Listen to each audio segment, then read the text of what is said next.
Abo. Oh. Agbe. Agbo.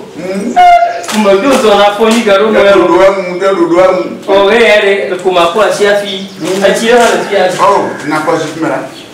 Afdam tiam, na kwa shi. Afdam. Ile ma go tu go ja. Na kwa shi na. Ama go de.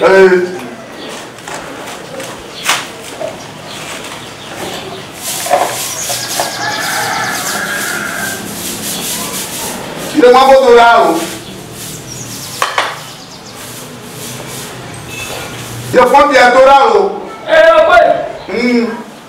Fon bi na le bien gida.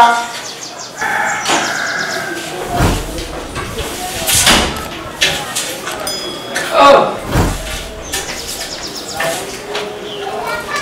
Lego ba chi ne ma. E chi agba. Ya mu mo be. Oh, tapi filé ne bunga kata bola. Oh, ma boy, ya. Agbe ko ga no le mo la. Oh, Ma dun ko. ma ba ka bo. Le ma kura si ma ba ko e ma. Ya mo ba. Ni ba na ba ya chi ko ba. Oh, So. oh. Anya go oh. So, mo mo be. So. Kamu ke ma mo fuele. So. Mo fuele. So. Da, aku mo dari la. Mo fuele ba. Benda, e to be ba. Oh, ba ni. Mo fuele. Mo fuele. Abda mu ba. No ba. Nende. Mo tell la, mo jam no. Oh, me yo me ya go. Mo jam. Mo ya.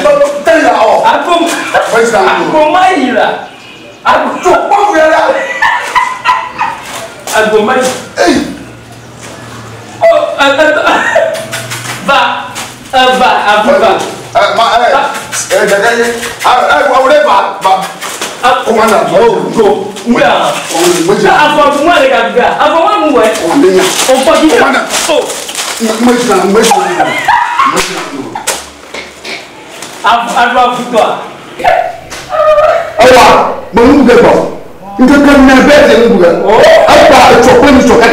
Tapi kurang nabat yang bukan. Mana orang ni? Ada percaya? Kurang nabat yang bukan. Juga.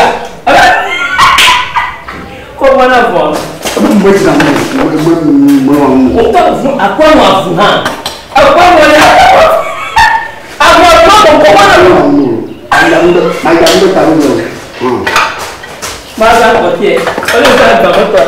Macam Lepas oh. Kenapa dia punya kata-kata ni? Apa?